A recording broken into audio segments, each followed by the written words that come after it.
حضرت سیدنا ابن عباس رضی اللہ تعالی عنہم سے مروی ہے کہ رسول اللہ صلی اللہ علیہ وآلہ وسلم نے ارشاد فرمایا، اگر ابن آدم کے پاس سونے کی ایک وادی ہو تو چاہے گا کہ اس کے پاس 2 وادیاں ہوں، اور اس کے منہ کو مٹی کے سوا کوئی چیز نہیں بھر سکتی، اور جو اللہ عز و جل سے توبہ کرے تو اللہ عز و جل اس کی توبہ قبول فرماتا ہے۔ علامہ ابن بطال علیہ رحمۃ اللہ الغفار فرماتے ہیں، اس حدیث میں حضور صلی اللہ علیہ وآلہ وسلم نے انسان کی مالی حرص کو بیان فرمایا کہ اس کی کوئی انتہا نہیں جس پر وہ قناعت کرے یا اس کی حرص ختم ہو جائے۔ پھر حضور صلی اللہ علیہ وآلہ وسلم نے مزید فرمایا کہ ابن آدم کے پیٹ کو صرف مٹی ہی بھر سکتی ہے، یعنی جب وہ مر کر اپنی قبر میں جائے گا تو قبر کی مٹی ہی اس کے پیٹ کو بھرے گی۔ آپ صلی اللہ علیہ وآلہ وسلم کے اس قول میں دنیاوی مال پر حرص کی مذمت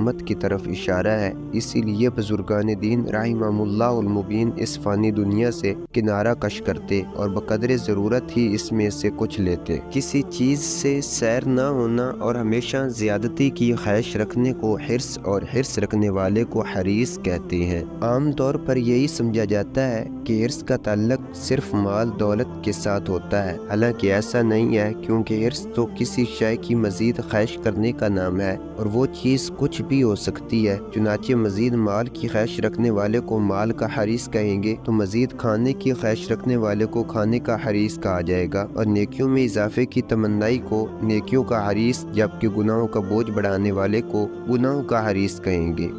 ابن حجر عسقلانی قدس سرہ النورانی فرماتے ہیں، جس طرح اللہ عز و جل دوسرے گناہ گاروں کی توبہ قبول فرماتا ہے، اسی طرح دنیاوی مال کے حریص کی توبہ بھی قبول فرما لیتا ہے۔ اس حدیث پاک میں مال جمع کرنے، مال کی تمنا کرنے اور مال کی لالچ کی مذمت کی طرف اشارہ ہے۔